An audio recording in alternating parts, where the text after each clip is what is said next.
ఏ సంగతి ఎరుగుదని చెప్తున్నాడు. 18వ వచనం చదువుదాం. ఆయన తాను సృష్టించిన వాటిలో మనం ప్రథమ ఫలముగా ఉండునట్లు సత్యవాక్యం వలన మనలను తన సంకల్పము ప్రకారం కనెను. దేవుడు మనల్ని కన్నాడు. ఎలా కన్నాడంటే వాక్యము ద్వారా కన్నాడు. నేను ఈరోజు యేసుక్రీస్తు ప్రభువును గాను దేవుని గాను రక్షకుడు గాను అంగీకరించాలంటే కొత్త నిబంధన గ్రంథాన్ని 2 సార్లు చదవడమును బట్టే నేను యేసుక్రీస్తు నిజమైన దేవుడని తెలుసుకోగలిగాను. అందుకే ఈరోజు నాకు ప్రభువు రక్షకుడు గాను, తండ్రి గాను, గురువు గాను, బోధకుడి గాను, ప్రభువు గాను, దేవుని గాను నాకు దొరికాడు. ప్రభునందు ప్రియులారా, బాగా గమనించండి. ఆయన తాను సృష్టించిన వాటిలో మనం ఎలా ఉండాలంట? ప్రథమ ఫలముగా ఉండాలి. మొదటి వారముగా తాను సృష్టించిన వారిలో మనము ప్రథమ ఫలముగా ఉండాలి. ఆ ప్రథమ ఫలముగా ఉండునట్లు సత్యవాక్యం వలన మనలను తన సంకల్పము ప్రకారం మనల్ని కనెను. చూడండి, సత్యవాక్యం మనకు అనుగ్రహించబడింది. సత్యవాక్యము ద్వారా ఈరోజు మనం కనపడ్డాం. ఏ విధంగా అంటే యేసు క్రీస్తుని ప్రభువని, దేవుడని, రక్షకుడని నమ్మడానికి ఈ సత్యవాక్యం మనకు ఆధారమైంది. ఈ సత్యవాక్యం వలనే ఇప్పుడు మనము దేవునికి ప్రథమ ఫలముగా ఉన్నాం. మనం ఈ భూలోకంలో కూడా ప్రథమ ఫలముగా ఉండాలనే దేవుడు మనల్ని ఏర్పాటు చేసుకున్నాడు. హల్లెలూయా.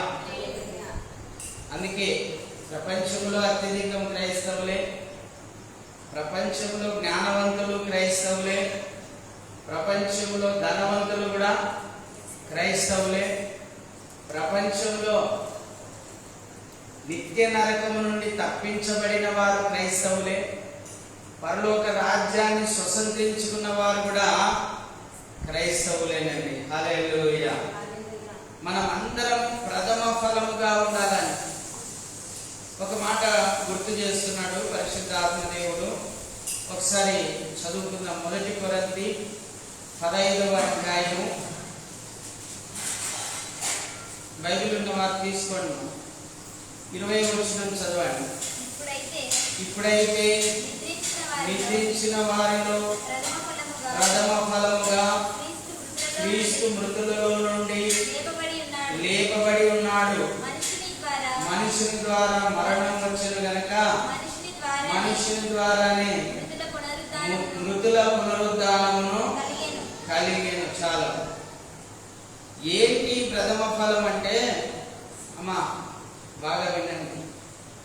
ప్రథమ ఫలముగా దేవుడు ఉండాలని కోరుకుంటున్నాడు. ఏంటంటే యేసుక్రీస్తు ప్రభువారు సమాధిలో పెట్టబడి ప్రథమ ఫలముగా లేపబడి ఆ పరలోకానికి ఏ విధంగా ఎక్కి వెళ్ళాడో మనం కూడా యేసుక్రీస్తు సత్యవాక్యము ద్వారా కనబడినటువంటి మనం కూడా ప్రథమ ఫలముగా సమాధిని జయించి తిరిగి లేచి ఆ పరలోకానికి ఎక్కి వెళ్ళాలనేది దేవుని యొక్క కోరిక. హల్లెలూయా. అన్నిటిలో ప్రథమ ఫలముగా ఉండాలని, అన్నిటిలో ఫలించాలని దేవుని యొక్క కోరిక. ప్రభు అంటాడు కదా, మీరు ఫలించుట వలన నా తండ్రి మహిమ పరచబడును. మనము ఫలిస్తే, అమ్మ అంటున్నారా, మనము ఫలిస్తే మన తండ్రి మహిమ పరచబడతాడు. మనమందరము ఫలించాలని, ప్రథమ ఫలాలుగా ఉండాలని, ప్రథమ పౌరుల వలె ఉండాలని, ఆయన పిల్లల వలె ఉండాలని, ఆయన కుమారుల వలె ఉండాలని, ఆయన వారసుల వలె ఉండాలని, ఆయన సారూప్యము గల వారిగా ఉండాలని, ఆయన యొక్క గుణలక్షణాలు కలిగినటువంటి వారిగా ఉండాలని, ఆయన యొక్క మూర్తిమంతం కలిగినటువంటి వారిగా మనం ఉండాలనేది ప్రభు యొక్క కోరిక. హల్లెలూయా. యేసయ్య నామమునకే మహిమ కలుగును గాక. నా ప్రియ సహోదరులారా, 19వ వచనం, మీరు ఈ సంగతిని ఎరుగుదురు గనక ప్రతి మనుషుడు వినుటకు వేగిరపడాలంట. ఏం చేయాలంటమ్మా? వినుటకు వేగిరపడాలి, వినాలి.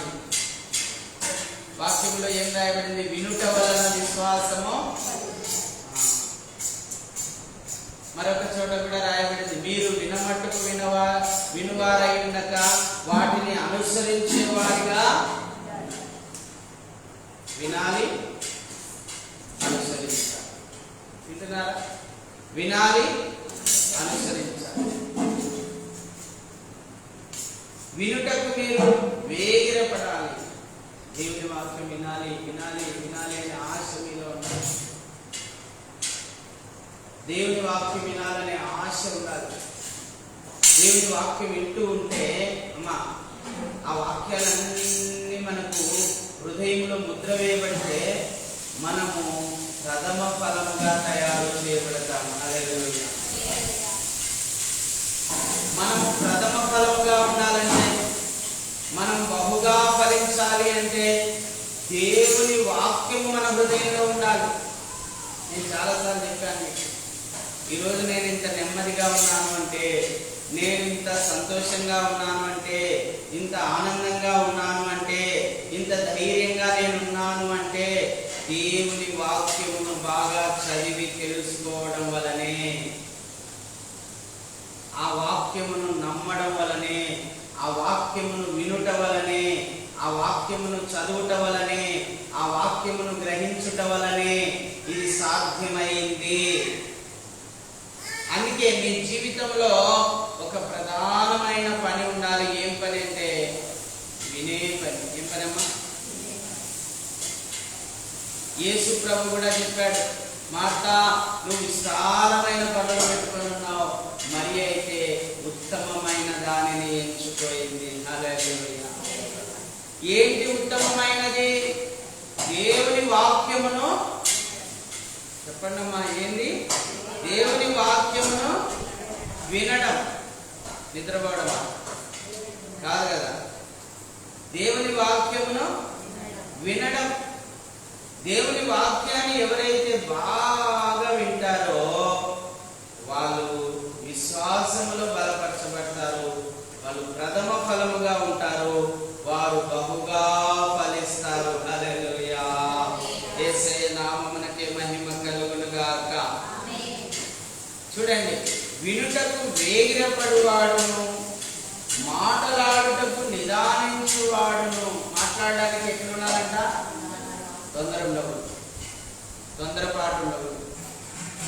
కొన్నిసార్లు మనం తొందరపాటుగా మాట్లాడి గొడవలు తెచ్చుకుంటాం, తొందరపాటుగా మాట్లాడి మనస్పర్ధలు తెచ్చుకుంటాం, తొందరపాటుగా మాట్లాడి దూరమైపోతాం, తొందరపాటుగా మాట్లాడి అసహించబడతాం, తొందరపాటుగా మాట్లాడి వెలివేయబడతాం. అందుకే తొందరపడి మాట్లాడకూడదు. మాట్లాడడానికి ఎట్లుండాలంటమ్మా?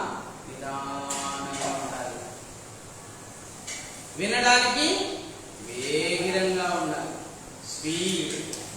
వినడానికి బాగా ఉత్సాహంగా ఉండాలి, వినడానికి తొందరగా పరుగులు తీయాలి. వినడానికి, దేవుని వాక్యం వినడానికి పరుగులు తీయాలండి. ఓ ఈ దైవదాసుల ద్వారా దేవుడు ఏం మాట్లాడతాడు, ఈ దైవదాసురాల ద్వారా ఏం మాట్లాడతాడో, ఈ దాసుని ద్వారా ఏం మాట్లాడతాడో, ఈ సేవకుని ద్వారా ఏం మాట్లాడతాడో, ఈ ప్రవక్త ద్వారా ఏం మాట్లాడతాడో, ఈ సువార్తికుని ద్వారా ఏం మాట్లాడతాడో, ఈ ఉపదేశకుని ద్వారా ఏం మాట్లాడతాడో, ఈ సంఘ కాపరి ద్వారా ఏం మాట్లాడతాడో, దేవుడు ఏం మాట్లాడతాడో వినాలి అని పరుగులు తీయాలంట. మాట్లాడడానికి మాత్రము నిదానించాలి. హల్లెలూయా. మాట్లాడడానికి నిదానించాలి. ఒక్కొక్కరి మాట కోపమును పుట్టిస్తుంది. ఒక్కొక్కని మాట, మూర్ఖుని యొక్క మాటలు కోపోద్రేకము కలగజేస్తాయి. కోపోద్రేకము కలగజేస్తాయి. మృదువైన మాట శాంతమును కలగజేస్తాయి. మృదువైన మాట శాంతమును కలగజేస్తాయి. అందుకే మీ మాట మృదువుగా ఉండాలి. యేసుక్రీస్తు ప్రభువారు అంటాడు, మీ మాట ఉప్పు వేసినట్టుగా ఉండాలి. మీ మాట అవునంటే అవును, కాదంటే కాదు అని ఉండవలను.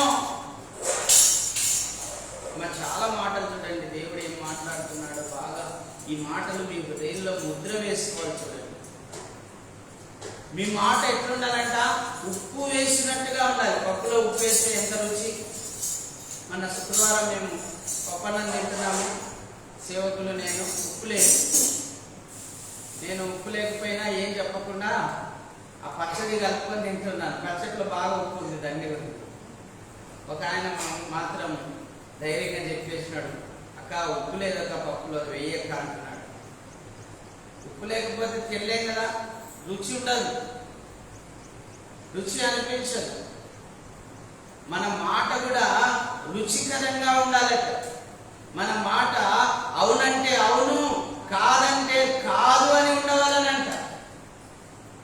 మన మాట మృదువైన మాటగా ఉండాలంట. మన మాట కోపము తెప్పించేదిగా ఉండకూడదు. ఇదే యాకోబు అంటాడు చూడండి, ఏమంటాడో చూడండి. యాకోబు రాసిన పత్రిక 3వ అధ్యాయం 6వ వచనం చదవమ్మా. నాలుక అగ్నియే. నాలుక ఏంటంటమ్మా? అగ్ని అంట. రగులుకుంటది అది. నాలుక మన అవయవులలో ఉంచబడిన పాప ప్రపంచమై సర్వ శరీరమునకు మాలిన్యము కలగజేయచ్చు ప్రకృతి చక్రమునకు చిచ్చు పెడుతుందంట. చిచ్చు పెడుతుందంట. అది నరకము చేత చిచ్చు పెట్టబడను. నరకం వరకు తీసుకుపోతుందంట ఈ నాలుక. జీవ మరణములు నాలుక వశంలో వాక్యంలో ఉందండి. జీవమరణాలు ఎక్కడున్నాయంటమ్మా? నాలుక పాప ప్రపంచం అని రాయబడిందండి. నాలుక చిచ్చు పెడుతుందంట. నాలుక మనల్ని నరకానికి కూడా తీసుకుని వెళ్తుందంట. మళ్ళొకసారి చదవం మా మాటలు విందాం, అందరు విందాం. నాలుక అగ్నియే. నాలుక మన అవయవములలో ఉంచబడిన పాప ప్రపంచమై సర్వ శరీరమునకు మాలిన్యము కలగజేయచ్చు ప్రకృతి చక్రమునకు చిచ్చు పెట్టును. అది నరకము చేత చిచ్చు పెట్టబడును. ఇదే నాలుకతోనే యేసు ప్రభువని, దేవుడని, రక్షకుడని ఒప్పుకుంటే పరలోకం చేరుతాం. ఇదే నాలుకతోనే అంటున్నారమ్మా, ఇదే నాలుకతోనే యేసు ప్రభు దేవుడు కాదు, యేసు ప్రభు కేవలం సాధారణ మనుషుడే, యేసు ప్రభు ఒక కమ్యూనిస్టు, లేకపోతే యేసు ప్రభు పనికిమాల దేవుడు, యేసు ప్రభు ఈ దేశం దేవుడు కాదని అన్నావు అనుకో, అదే నాలుక వల్ల నేను పాతాళానికి 2 ఉన్నాయి కదా. అందుకే ఏం రాయబడింది? రోమా 10:9లో చదవమ్మా. రోమా 10:9లో ఏం రాయబడింది చూడండి. అదేమనగా యేసు ప్రభువని ఏమిటితో ఒప్పుకోవాలంటమ్మా? మీ నోటితో ఒప్పుకొని దేవుడు మృతులలో నుండి ఆయనను లేపెనని మీ హృదయమందు విశ్వసించిన ఎడల మీరు రక్షించబడుదురు. హల్లెలూయా. ఏమ్మా, నోటితో ఒప్పుకుంటే రక్షణ ఉంది, నోటితో ఒప్పుకోకపోతే శిక్ష ఉంది. నోటితో ఒప్పుకోవడం, హృదయంలో విశ్వసించడం ద్వారా మనకు రక్షణ కలుగుతుంది. అంటే ఈ నాలుకలోనే జీవ మరణాలు ఉన్నాయి. జీవ మరణములు నాలుక వశంలో ఉన్నాయని వాక్యములో రాయబడింది. ఈ నాలుక ద్వారానే ఈరోజు నిత్య నరకములో పడద్రోయబడడానికి సువార్త ద్వారానే పరలోకం చేరడానికి కూడా మనకు అవకాశాలు ఉన్నాయి, దేవుడు మనకు అనుగ్రహించాడు. అందుకే నాలుకను సాధు చేయాలి, మీరు నాలుకను అదుపు చేయాలి. నాలుక బహుగా అదిరిపడును అని రాయబడిందండి. అదిరిపడుతుందంట అది ఎప్పుడు. అట్లా అదిరిపడేటట్లుగా పెట్టాకండి దాన్ని ఏం చేయాలంటే లోపలనే దాన్ని అదిమి పట్టండి, దాన్ని కంట్రోల్ చేయండి, దాన్ని సాధు చేయండి. ఏదైనా ఒక మాట మాట్లాడే ముందు దాన్ని లోపల అదిమి పట్టండి. ఆ మాట మాట్లాడితే మంచిదా కాదా అని ఆలోచించి మాట్లాడండి. మీ నాలుకను సాధు చేయాలి, మీ నాలుకను అదుపు చేయాలి. మీ నాలుకలో నుంచి వచ్చే మాట ఎదుటివానికి మేలు చేసేదిగా ఉందా, కీడు చేసేదిగా ఉందా అనేది కూడా చూసుకోవాలి. ఆ నాలుకలో నుంచి వచ్చే మాట ఎదుటివానికి శాంతాన్ని కలిగిస్తుందా లేదా కోపాన్ని పుట్టిస్తుందా అనేది కూడా మీరు ఆలోచించాలి. చూడండి, అక్కడ రాయబడింది 19వ వచనంలో 1:19 మాట్లాడుటకు నిదానించువాడును కోపించుటకు నిదానించువాడునై ఉండవలెను. ఎప్పుడైతే కోపమును అదుపులో ఉంచుకొని నాలుకను అదుపులో ఉంచుకొని వినడానికి వేగిరపడుతూ దేవుని వాక్యాన్ని వినడానికి వేగిరపడుతూ ఎవరైతే జీవిస్తారో వాళ్ళు ప్రథమ ఫలముగా ఉంటారు. హల్లెలూయా. ఎట్లుంటారంటమ్మా? ప్రథమ ఫలము. మన దేశానికి ప్రథమ పౌరుడు ఎవరు? రాష్ట్రపతి. మన రాష్ట్రానికి ప్రథమ పౌరుడు ఎవరు? గవర్నర్. అలాగే దేవుని దృష్టిలో మనం ప్రథమ ఫలంగా ఉండాలి అంటే, దేవుని దృష్టిలో మనం ప్రథమ పౌరునిగా ఉండాలి అంటే, దేవుని దృష్టిలో ప్రథమ సహోదరునిగా మనం ఉండాలి అంటే నీవు వినుటకు వేగిరపడాలి. మీరందరూ ఎందుకు వచ్చారు ఇక్కడికి? ప్రార్థన పోవాలి, పాటలు పాడి స్తుతించాలి, దేవుని వాక్యం వినాలి, ఆ వాక్యం ద్వారా బలపడాలి. నేను ఆ వాక్యం నా హృదయంలో ముద్ర వేసుకోవాలి, ఆ వాక్యానుసారంగా నేను జీవించాలి, ఆ ప్రభు యొక్క శరీరంలో పాల్పంచుకోవాలి, ఆ ప్రభు యొక్క రక్తంలో నేను పాల్పంచుకోవాలి, ఆ ప్రభు రాజ్యానికి నేను వారసుని కావాలి. దేవుని సన్నిధిలో సమయం గడిపితే ఆ సన్నిధిలో సంతోషం ఉంది, ఆ సన్నిధిలో ఆనందం ఉంది అని ఇక్కడికి వచ్చారు మీరు. లోకంలో చాలా మంది ఉన్నారు, చుట్టూ వేల మంది ఉన్నారు. మరి వాళ్ళందరికీ లేని భాగ్యము దేవుడు మీకు ఇచ్చాడు. దేవుడు మిమ్మల్ని ప్రథమ ఫలముగా ఉండాలని కోరుకుంటున్నాడు. ఇప్పుడైతే మనం దేవుని మందిరంలో ఉన్నాం, కానీ ప్రజలు కొంతమంది ఏమో సినిమా హాల్లో ఉన్నారు, కొంతమంది ఏమో బార్ షాపుల్లో ఉన్నారు, కొంతమంది ఏమో టీవీల ముందర ఉన్నారు, కొంతమంది ఏమో మంచి మంచి వంటలు చేసుకొని తింటున్నారు కదా. వంటగదుల్లో పరిమితం అయిపోయినారు కొంతమంది. ఎందుకంటే ఈరోజు chicken, mutton, fish, chapati, pulao, biryani ఇలాంటివన్నీ చేసుకొని తింటారు. కానీ మనమైతే దేవుని సన్నిధిలో ఉన్నాము. హల్లెలూయా. మనం ధన్యులమా? వాళ్ళు ధన్యులమా? మనమే ధన్యులం. దేవుని సన్నిధిలో చేరి పాటలతో స్తుతించాము, ఆరాధన చేశాము, ఆయన నామాన్ని స్మరించాము, యేసు ప్రభు నామాన్ని స్మరించాము, ఆయన నామాన్ని ధ్యానిస్తూ ఉన్నాము. ఇప్పుడు వాక్యము ద్వారా ఆయన నామాన్ని ధ్యానిస్తూ ఉన్నాము. ఇప్పుడు ఎంత గొప్ప ధన్యత మనకు. Praise the lord. హల్లెలూయా. యేసయ్య నామమునకే మహిమ కలుగునుగాక. చూడండి, వినుటకు వేగిరపడువాడును మాట్లాడుటకు నిదానించువాడునై కోపించుటకు నిదానించువాడునై ఉండవలెను.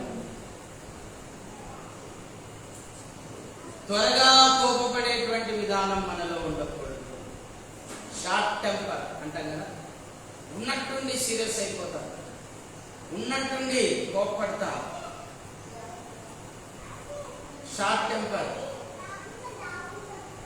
ఉన్నట్టుండి కోప్పడి అవతల వాళ్ళను దూషిస్తాం.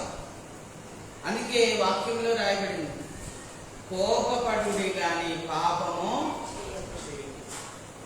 ఆ కోపము పాపంగా మారకూడదు. వింటున్నారా? ముందేమొస్తుంది? కోపం వస్తుంది, తర్వాత కొడతారు. ఆ కొట్టినప్పుడు ఆయన మాటగా తగిలితే చస్తారు. ఇలాంటివే జరిగేది. ఆ కోపం వలన నరహత్య చేస్తారు, ఆ కోపం వలన కొడతారు, ఆ కోపం వలన తిడతారు. ఇవన్నీ అనార్థాలకు దారితీస్తాయి. కోపం రావడం వలన దూషిస్తారు, బూతు మాటలు మాట్లాడతారు, అదొక పాపం. దూషించడం పాపం, బూతు మాటలు మాట్లాడడం పాపం, కొట్టడం పాపం, చంపడం పాపం. అంటే కోపం అనేక రకాల పాపానికి కారణమవుతుంది. వింటున్నారా? కోపము అనేక రకాల పాపానికి దారి తీస్తుంది. అందుకే కోపపడడానికి ఎట్లున్నారంట? నిదానించాలంట. ఏం చేయాలమ్మా? కోపంలోనే హత్యలు చేసేదండి. అన్నదమ్ములే కొట్టుకొని వస్తూ ఉంటారు కోపం. అక్క చెల్లెలు కొట్టుకొని వచ్చిన వాళ్ళు ఉన్నారు, తల్లిదండ్రులను కొడుకులు చంపిన వాళ్ళు ఉన్నారు కోపంలోనే, ఆ కోపావేశంలో.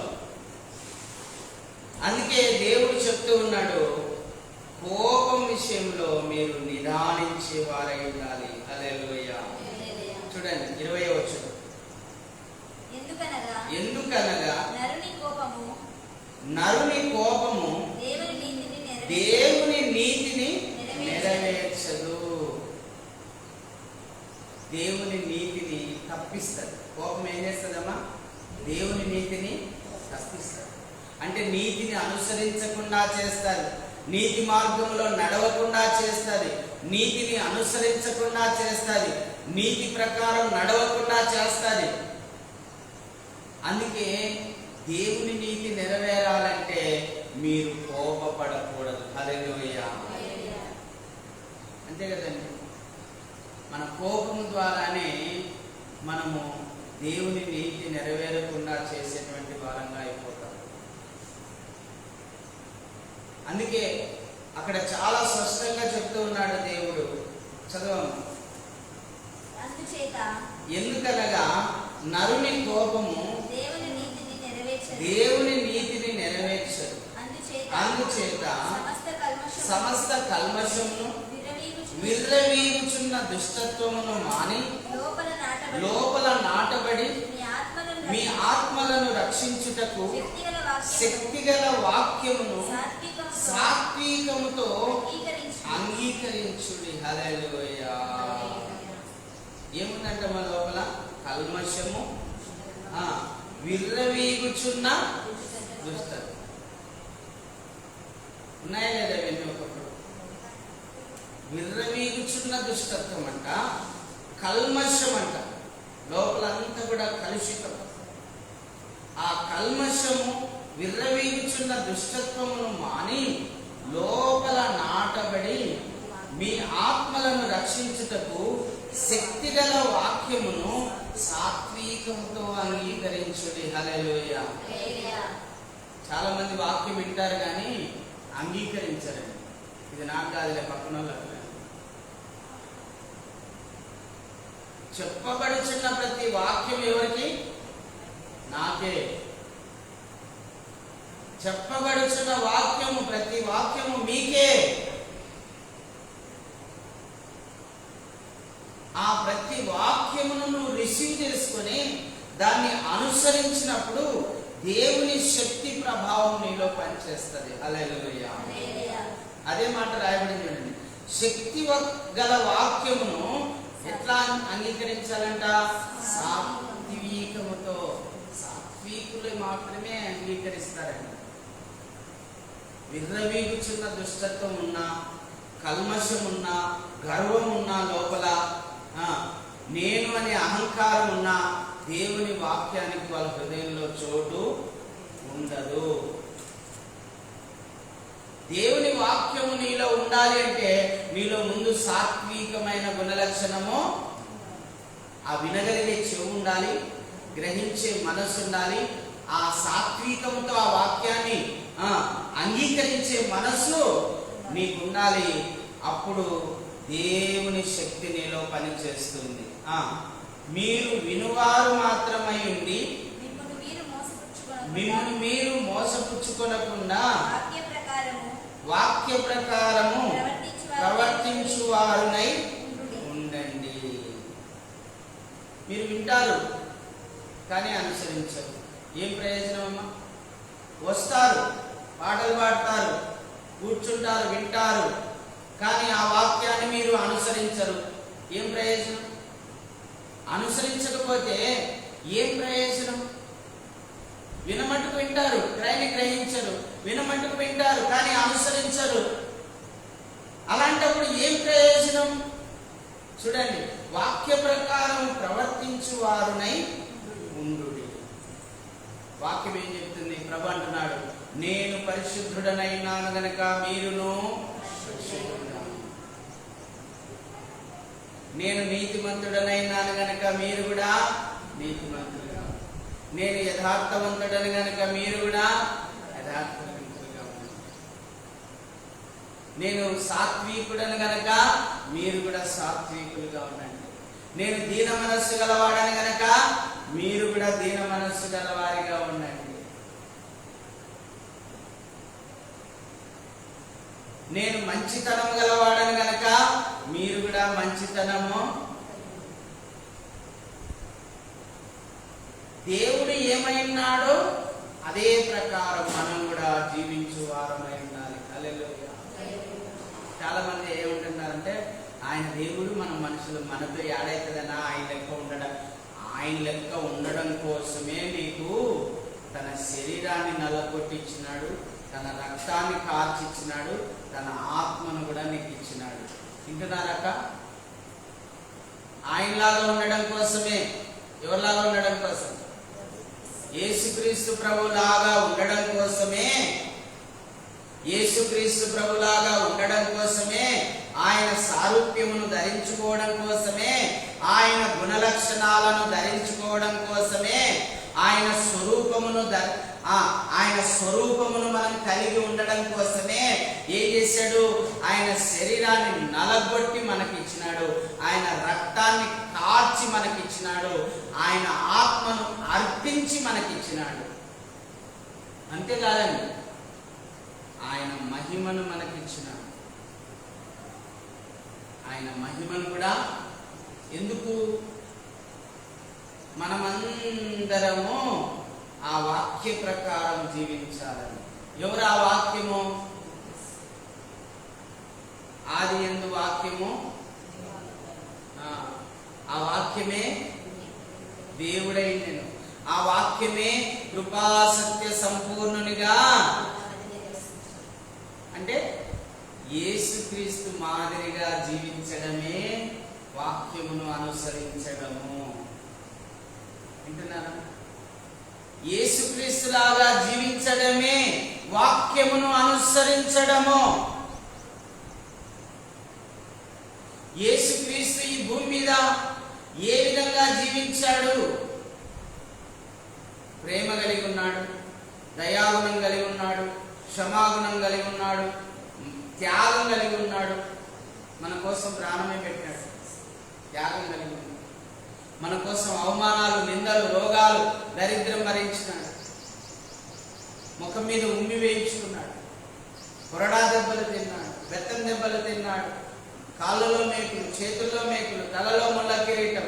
మన శిక్షణంతా కూడా తాను భరించి తన యొద్దకు వచ్చి వారందరికీ ఏ శిక్షావిధి లేకుండా చేసిన ఆ వాక్యమైన దేవుణ్ణి మనము అనుసరించాలి. హల్లెలూయా. ఆయన లాంటి సహనం, ఆయన లాంటి ఓర్పు మనం కలిగి ఉండాలని. ఒక చెంప మీద కొడితే రెండవ చెంప కూడా చూపించగలిగినటువంటి ఆ సాత్వికము, ఆ దీన మనస్సు మనం కలిగి ఉండాలని దేవుడు చాలా స్పష్టంగా చెప్తూ ఉన్నాడు. మళ్ళొకసారి చదువుదాం ఆ మాటను. మీరు 22వ వచనం, మీరు వినువారు మాత్రమై ఉండి మిమ్మును మీరు మోసపుచ్చుకొనకుండా వాక్య ప్రకారము ప్రవర్తించువారునై ఉండుడి. ఎవడైనను వాక్యమును వినువాడైండి దాని ప్రకారం ప్రవర్తింపని వాడైతే వాడు అద్దములో తన సహజ ముఖమును చూచుకొను మనుషుని పోలి ఉన్నాడు. వాడు తన్ను చూచుకొని అవతలికి పోయి తానెట్టివాడో వెంటనే మర్చిపోను కదా. అయితే స్వాతంత్రం నిచ్చు సంపూర్ణమైన నియమములో తేరు చూచి నిలకడగా ఉండువాడెవడో వాడు విని మరచువాడు కాక క్రియను చేయువాడైంది తన క్రియలో ధన్యుడగును. హల్లెలూయా. వాక్యమును విన్నాము అంటే ఆ వాక్యమును అనుసరించాలి. ఒకవేళ వాక్యమును విని అనుసరించకపోతే వాడు ఎటువంటి వాడంటే అద్దం ముందర తన ముఖం చూసుకొని మళ్ళా పక్కకు పోయి ఆ ముఖమును మర్చిపోయినటువంటి వాడుగా ఉంటాడు. కానీ ఎవరు ధన్యులు అంటే వినిన వాక్యాన్ని అనుసరించే వాళ్ళు ఆశీర్వదించబడతారు. హల్లెలూయా. సంఘంలో అందరూ ఉన్నారండి. కొంతమంది ఆశీర్వదించబడుతున్నారు, కొంతమంది ఆశీర్వదించబడ్డారు. కారణం ఏంటి? విన్న వాక్యాన్ని అనుసరించిన వాళ్ళు ఆశీర్వదించబడతారు. విన్న వాక్యాన్ని అనుసరించకుండా వాళ్ళకు నచ్చినట్లుగా జీవించే వాళ్ళు ఎన్నటికీ ఆశీర్వాదము పొందరు. అందుకే అమ్మా, మీ ఆలోచన చొప్పున నడవడం కాదు, వాక్యం యొక్క ఆలోచన చొప్పున నడవడం ప్రాముఖ్యమైన విషయం. మీ ఇష్టాలు దండిగా ఉంటాయి, మీ కోరికలు దండిగా ఉంటాయి, మీ ఆలోచనలు దండిగా ఉంటాయి. అవన్నీ నెరవేర్చుకోవడానికి ఇక్కడికి రావాల్సిన పని లేదు.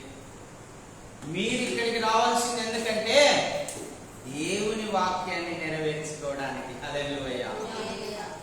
దేవుని వాక్యాన్ని అనుసరించడానికి, దేవుని వాక్యానుసారంగా జీవించడానికి ఇక్కడికి రావాలి.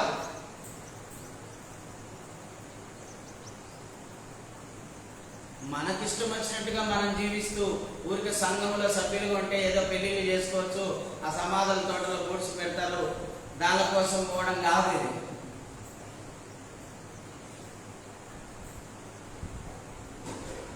పెళ్లిళ్ళ కోసము సమాధుల కోసము కాదు. ఇది సంఘం. వాక్యమును విని ఆ ప్రకారం నడుచుకోవడం ద్వారా మనమందరము ప్రథమ ఫలముగా ఉండాలని, మనమందరము ఆశీర్వదించబడాలని దేవుని కోరిక. ఇప్పుడు చెప్పండి, వాక్యాన్ని విని విడిచిపెడతారా? వాక్యాన్ని విని అనుసరిస్తారా? ఏదో అద్దం ముందుకు పోయినప్పుడు ఒకటి ఆ ముఖాన్ని చూసుకొని పక్కకు పోయినాక మర్చిపోతారు. ఇప్పుడు అద్దం ముందుకు వచ్చినారు మీరు, ఇప్పుడు అద్దం ముందుకు వచ్చినాక అన్ని కనపడతాయి. ఇక్కడ ప్రతి హృదయంతో దేవుడు మాట్లాడుతూ ఉంటాడు. ప్రతి హృదయంలో పొడవబడుతుంటుంది. ప్రతి హృదయమును కూర్చుతాడు దేవుడు. ఆ నొప్పి కలుగుతున్నప్పుడు, ఆ బాధ కలుగుతున్నప్పుడు మీ మనస్సు మార్చుకొని వాక్యానుసారంగా మీరు మలచబడాలి. హల్లెలూయా. యేసయ్య నామమునకే మహిమ కలుగును గాక. 27వ వచనం చదువుతాం. 26 నుంచి చదువుతాం. ఎవడైనను నోటికి కళ్ళెము పెట్టుకొనక తన హృదయమును మోసపరుచుకొనొచ్చు భక్తి గలవాడనని అనుకొనిన ఎడల వాని భక్తి వ్యర్థమే. కొంతమంది చాలా భక్తి చేస్తారన్నమాట, మందిరంలో బాగా భక్తి పరులుగా ఉంటారు. కొంతమంది సేవకులు కూడా వాక్యం బాగా చెప్తారు, అట్లా పక్కకు పోతానే ఇకలు పక్కలు నవ్వుడు, ఆ మాటలు ఈ మాటలు, ఆ జోకులు ఈ జోకులు వేసుకుంటుంటారు. వాళ్ళని చూస్తే ఏమనిపిస్తుంది మనకు, ఏంటబ్బా ఇంతవరకు వాక్యం చెప్పేయన్నా ఇక్కడ పక్కకు పోతేనే అంటే అక్కడ అదే మాట రాయబడింది చూడండి. ఎవడైనా నువ్వు నోటికి కళ్ళెమో ఏం పెట్టుకోవాలంటావా? కళ్ళెం పెట్టుకోవాలి. కళ్ళెం అంటే గుర్రాలకు పెట్టాలి చూడండి. ఆ కళ్ళెం పెట్టుకుంటే అది ఒక అడ్డు ఇనుప రాడ్ ఉంటుంది అనమాట. ఇక్కడ ఇంకా మాట్లాడడానికి ఉండదు.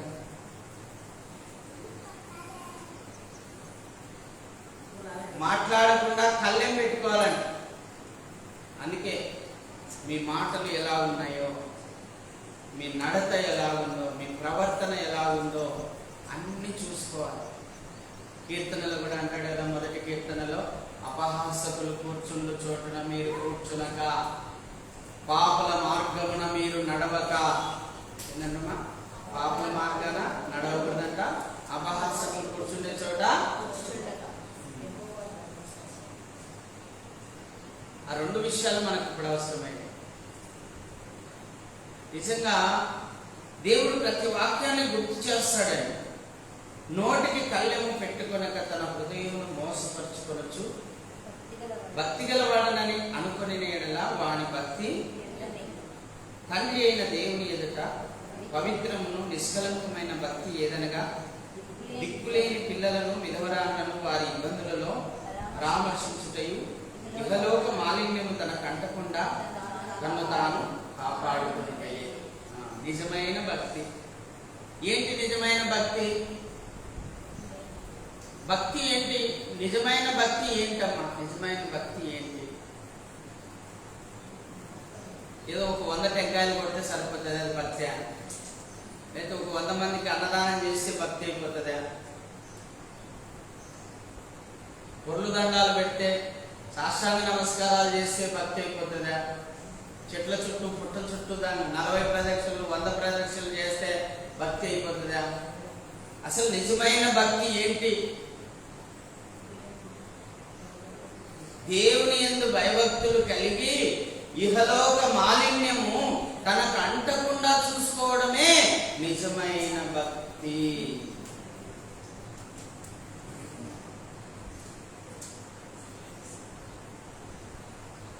ఇప్పుడు నేను తెల్ల బట్టలు వేసుకున్నా, వాడు చాక్లెట్లు అవేవో తిని నా దగ్గరికి వస్తాడు. మన చేతులు కుట్టాలి, వాడిని ముట్టుకుంటుంది, మన బట్టలు కూడా ఉంటుంది.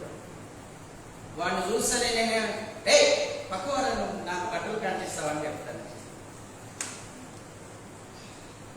అట్లనే మనం కూడా భద్రం చేసుకోవాలి.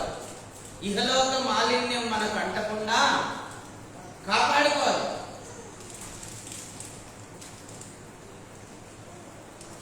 ఎక్కడ చూసినా మలినమే ఉందండి. పాపానికి ప్రేరేపించే వాళ్ళు 100ల మంది ఉన్నారు, కోట్ల మంది ఉన్నారు మన చుట్టూ.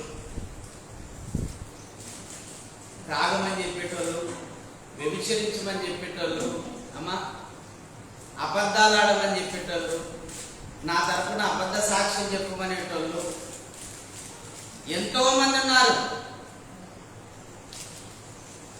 మనకేం తెలియదు, మన ముందరికి వచ్చి అవు కదన్నా అంటారు. అవునన్నామనుకో, మనం కూడా వాళ్ళతో కలిసిపోతాం.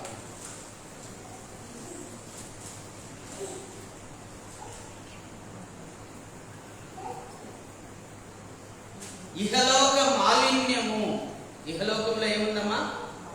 మాలిన్యము. ఆ మాలిన్యమును అంటించుకోకుండా కాపాడుకోవడమే నిజమైన భక్తి. నిజమైన. అందుకే మనం ఎక్కడ కూర్చోవాలనో ఎక్కడ కూర్చోకూడదో కూడా నేర్చుకోవాలి. ఎక్కడ నిలబడాలనో ఎక్కడ నిలబడకూడదో నేర్చుకోవాలి. ఎవరితో మాట్లాడాలనో ఎవరితో మాట్లాడకూడదో నేర్చుకోవాలి. ఎవరితో సహవాసం చేయాలనో ఎవరితో సహవాసం చేయకూడదో కూడా నేర్చుకోవాలి. ఎందుకే వాక్యంలో ఉంది కదా, విశ్వాసికి అవిశ్వాసికి పొత్తెక్కడిది, క్రీస్తుకు బెలయాలకు పొత్తెక్కడిది అని రాయబడింది.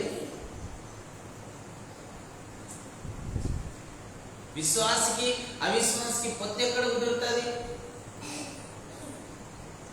వాళ్ళు అన్ని చేస్తారు, నువ్వు చేయడానికి లేదు. వాళ్ళు అబద్ధాలు ఆడతారు, దొంగతనాలు చేస్తారు, వ్యభిచారం చేస్తారు, మోసం చేస్తారు, దోచుకుంటారు, అప్పు చేస్తారు, ఎగరగొడతారు.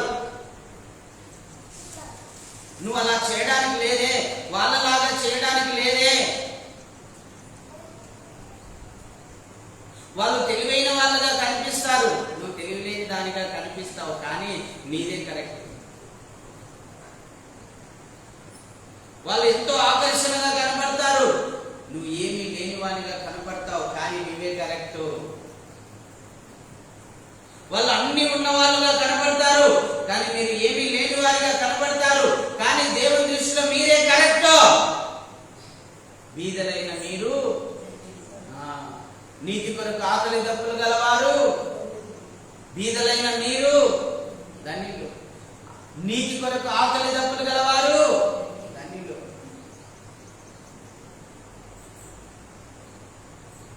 లాజరు గొప్పోడా, ధనవంతుడు గొప్పోడా? ఈ లోకంలో ధనవంతుడు గొప్పోడు, కానీ పరలోకంలో లాజరు గొప్పోడు.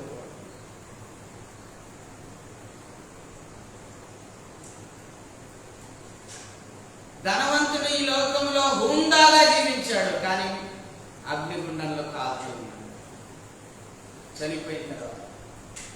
లాజరు అయితే పరలోకంలో నెమ్మది కలిగి ఉన్నాడు. హల్లెలూయా. ఈరోజు నీతి సూర్యుడైన యేసుక్రీస్తు ప్రభు కోసం, నీతిమంతుడైన యేసుక్రీస్తు ప్రభు కోసం కొన్ని హింసలు, కొన్ని బాధలు, కొన్ని కష్టాలు అనుభవిస్తున్నాం, కానీ ఒకప్పుడు మనం పరలోకంలో ఆనందిస్తాం. హల్లెలూయా. ఒకసారి చదువుదాం, యోహాను 16:33 చదువుదాం. పరిశుద్ధాత్మ దేవుడు జ్ఞాపకం చేస్తున్నాడు ఈ వాక్యాలన్నీ కూడా. ముగించబోతున్నాను నేను. 16:33.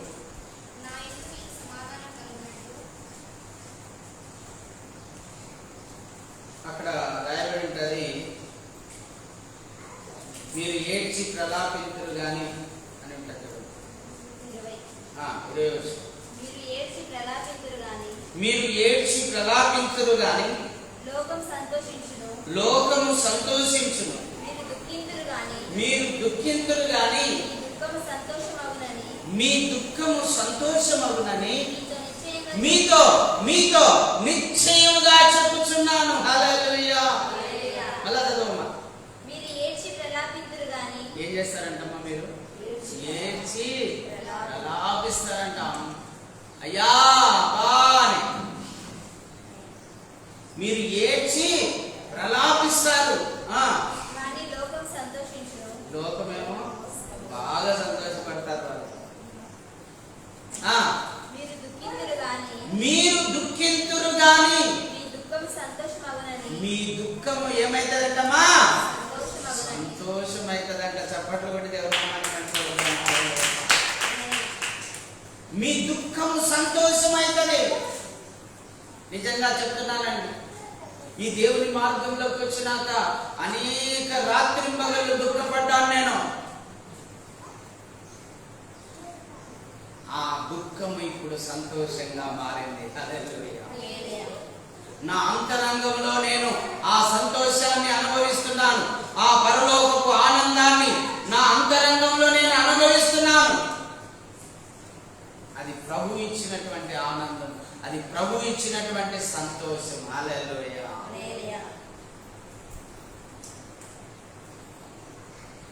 నిజంగా దేవుడు ఎంతో గొప్పవాడు. బాగా వినండి. నిన్న మొన్న 3 రోజుల నుంచి నయంతో చెప్తున్నా, నయం కరెంట్ బిల్ కట్టాలి, ప్రార్థన చేయి, డబ్బులు లేవు. ఒక 300 వచ్చింది, మళ్ళీ అయిపోయింది. మళ్ళీ ఒక 600 దాకా వచ్చింది, మళ్ళా కొంచెం అయిపోయింది. ఒక 200 దాకా తగ్గింది, మళ్ళీ 400 దాకా వచ్చింది. కానీ కట్టాల్సింది 1000 రూపాయలు కరెంట్. అంటే మందిరాన్ని ఆ సామాన్లు పెట్టుకునే ఇంటిది, మా ఇంటిది 3 ఇల్లులు కట్టాలి. దేవుడు ఏదో విధంగా సహాయం చేస్తారులే అని అన్నాను రాత్రి. సోమవారం ఖచ్చితంగా కడతాం కానీ సోమవారానికల్లా దేవుడు ఇస్తారులే అన్నాను. అనుకున్నాను.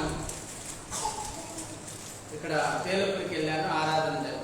అక్కడ ఎంత వస్తుందంటే కారులో ఒక 70-80 రూపాయలు వస్తుంది. అది పెట్రోల్ కూడా సరిపోదు యాక్చువల్గా. అయితే ప్రార్థన అయిపోయిన తర్వాత విశ్వనమ్మ గారు, అన్న మా ఇంటికి వచ్చి ప్రార్థన చేయాలన్నా. సరే పమ్మ వస్తా. నేను పోయితే మామూలుగా వాళ్ళ ఇంటికి పోయి ఎన్నోసార్లు ప్రార్థన చేసినా ఎప్పుడు కాలం చేయలేదు. వాళ్ళు ఎన్నోసార్లు ప్రార్థన చేసినా కానీ ఎప్పుడు కాలం చేయలేదు. కానీ ఈసారి 1000 రూపాయలు కానుకిచ్చింది. హల్లెలూయా. దేవుడు ఇచ్చినాడు లేదా కరెంటు బిల్లు. మన దుఃఖమును ఆయన సంతోషముగా మారుస్తాడు. ఏడ్చి ప్రలాపిస్తున్నటువంటి మనకు ఒక రోజున పరలోకంలో శాశ్వతమైన సంతోషం, శాశ్వతమైన ఆనందం దేవుడు ఇవ్వబోతూ ఉన్నాడు. హల్లెలూయా. చూడండి 27వ వచనం చదువుదాం. తండ్రి అయిన దేవుని ఎదుట పవిత్రమును నిష్కలంకమైన భక్తి ఏదనగా దిక్కులేని పిల్లలను, విధవరాలను వారి ఇబ్బందులలో పరామర్శించుటయే. దిక్కులేని పిల్లలకు ఎప్పుడైనా సహాయం చేశారా? విధవరాలకు ఎప్పుడైనా సహాయం చేశారా? ఒకసారి ఆలోచించండి. దేవుడు చెప్తూ ఉన్నాడు, పరిశుద్ధాత్మ దేవుడు యాకోబు ద్వారా సంఘానికి రాయించి ఉంచాడు. ఎవరికి? దిక్కులేని పిల్లలకు సహాయం చేయడమే నిజమైన భక్తి. విధవరాలకు సహాయం చేయడమే నిజమైన భక్తి. అవునండి, విధవరాలకు సహాయం చేయడం నిజమైన భక్తి. నిజమైన భక్తి. వితంతువులకు సహాయం చేయడం నిజమైన భక్తి. అనాథ పిల్లలకు, తల్లి తండ్రి లేని పిల్లలకు సహాయం చేయడం నిజమైన భక్తి. అమ్మా, ఆ అవకాశం వస్తే పోగొట్టుకోకండి.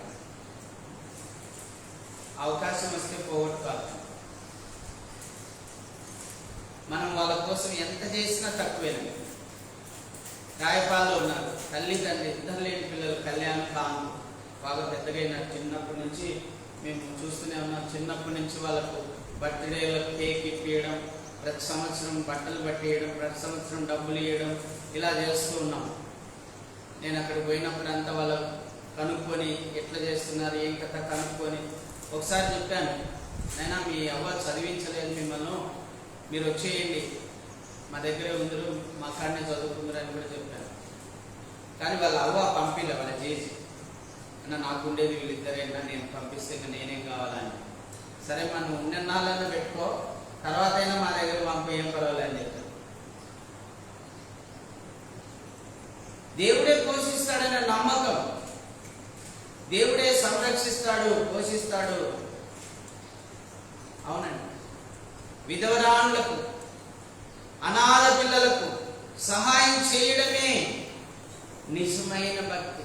అందుకే అభిషక్తిని పరిచర్యల ద్వారా, అభిషక్తిని అనాథ పిల్లల హాస్టల్, వృద్ధాశ్రమం, మరి అనాథలైనటువంటి విధవరాలకు ఆశ్రయం కల్పించడం ఖచ్చితంగా రాబోయే దినాల్లో మనం చేయాలి. అది దేవుడు చేయునుగాక. దేవుని ద్వారానే జరగాలి, అది మన వలన అయినది కాదు.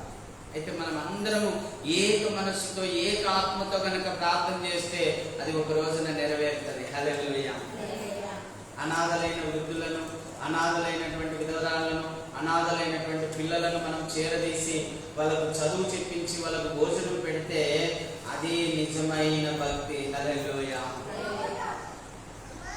చూడండి, ఇహలోక మాలిన్యము మనకు అంటకుండా కాపాడుకోవడమే నిజమైన భక్తి.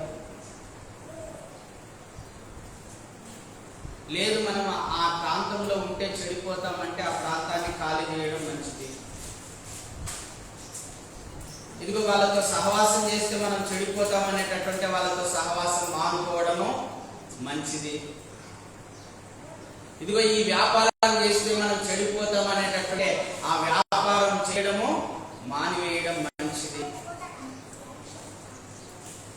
ఇహలోక మాలిన్యము తమ కంటకుండా తమ తాము భద్రం చేసుకోవాలి.